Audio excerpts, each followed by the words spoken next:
मित्रांनो, शेतकऱ्याला खरं तर राजा समजलं जातं, पण आपल्या देशामध्ये, भारत देशामध्ये आज शेतकऱ्याची काय अवस्था आहे हे तुम्हाला या ट्रॅक्टरच्या फालक्यावर जे शब्द लिहिलेले आहेत त्याच्यातून कळून येईल. तुम्ही बघू शकता इथं काय लिहिलेलं आहे, 2 लिटर दूध विकून 1 लिटर पेट्रोल येत आहे आणि 1 टन ऊस विकून 1 तेलाचा डबा येतो. हीच आपल्या शेतकऱ्याची परिस्थिती. खरं मित्रांनो, 2 लिटर दूध विकून 1 लिटर पेट्रोल सुद्धा यायला मुश्किल आहे आणि कांदा विकून 1 खताची गोण पण येत नाही. बरोबर आहे. आज एकदम तुटपुंजा भाव भेटतोय कांद्याला, 1500-1600 रुपये, 1000-1200 रुपये तर टनाला खर्च येऊ राहिला.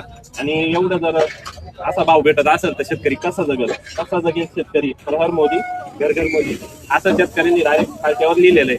बघू शकता, हीच आपल्या भारत देशातील आज शेतकऱ्याची खरी अवस्था आहे. कुठले राहता आपण? खरं सांगायला गेलं तर या कांद्याला कमीत कमी आज 3000चा बाजार पडतो.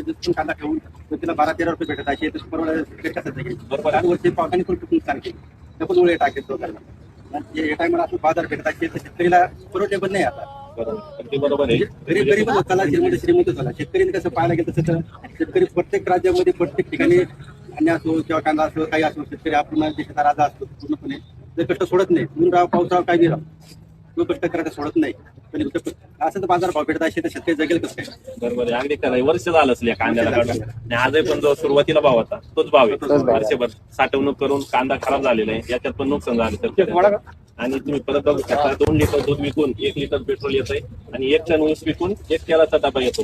हीच आपल्या शेतकऱ्याची परिस्थिती. 1 क्विंटल कांदा विकून 1 खताची गोण सुद्धा येत नाही. अगदी बरोबर आहे. यावर तुमचं काय मत आहे? कमेंट मध्ये मला नक्की सांगा आणि आपल्या पेजला फॉलो करून घ्या.